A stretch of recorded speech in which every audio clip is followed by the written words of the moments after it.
తెలంగాణ రాష్ట్ర ప్రభుత్వం దళితులకు ఇచ్చిన హామీలను నెరవేర్చడంలో విఫలమయ్యారని ఎంఆర్పీఎస్ రాష్ట్ర నాయకులు కదరపు ప్రవీణ్ ఆరోపించారు. మంగళవారం ఆదిలాబాద్ పట్టణంలోని ప్రెస్ క్లబ్లో ఆయన మీడియాతో మాట్లాడారు. దళితులకు 3 ఎకరాల భూమితో పాటుగా అంబేద్కర్ అభయహస్త పథకం అమలు చేయాలన్నారు. దళితులకు ఇచ్చిన హామీలను నెరవేర్చాలని వారు డిమాండ్ చేస్తూ మేడి పాపన్న నేతృత్వంలో ఈ నెల 30వ తేదీన ఇందిరా పార్క్ వద్ద మహాధర్నా చేపడుతున్నట్లుగా పేర్కొన్నారు. ఈ ధర్నాలో దళిత సంఘాలు, దళితులు పెద్ద సంఖ్యలో పాల్గొని విజయవంతం చేయాలని పిలుపునిచ్చారు.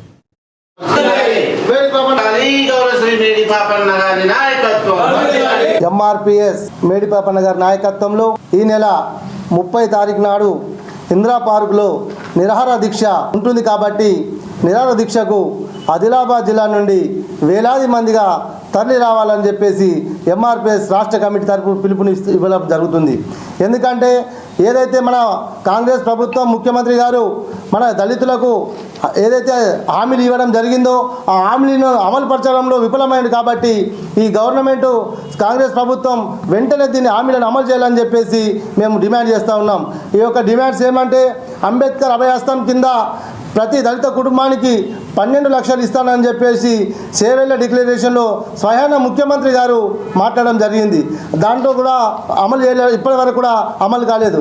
అదేవిధంగా ఎస్సీ కార్పొరేషన్ నుంచి కార్పొరేషన్ నిధులు 15,000 కోట్లు మన ఎస్సీ కార్పొరేషన్ సబ్సిడీ కింద ప్రతి సంవత్సరం రావాలా.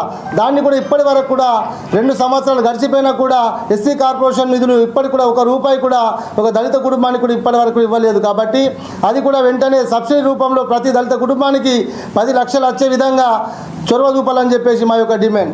మరియు అంతేకాకుండా ఏదైతే ఎంఆర్పీఎస్ మన దళితులకు 3 ఎకరాల భూమి ఇస్తా అని చెప్పేసి గత ప్రభుత్వం ఇచ్చింది, ఈ ప్రభుత్వం కూడా మేము దాన్ని ఇంప్లిమెంటేషన్ చేస్తామని చెప్పి హామీ ఇవ్వడం జరిగింది. కానీ ఇప్పటి వరకు కూడా ఆ భూమి విషయం ఊసేలేదు. కాబట్టి ఈ యొక్క ప్రధానమైన డిమాండ్లపై మేమందరం కలిసి ఈరోజు మన 30 తారీఖు నాడు పెద్ద ఎత్తున ప్రభుత్వానికి హెచ్చరిస్తామని డిమాండ్ని నెరవేర్చే వరకు మన యొక్క ప్రతి గ్రామాన మండలం నుండి కూడా పెద్ద ఎత్తున మాదిగ సోదరులు మరియు మాదిగ ఉపకుల సోదరులు మరియు దళిత సోదరులు అందరూ కూడా ఐక్యతతోని మన యొక్క డిమాండ్ సాధించుకోవాలని చెప్పేసి మేము కోరుతా ఉన్నాం. ఎంఆర్పీఎస్ మేడి పాపన్న గారి నాయకత్వంలో ఈ నెల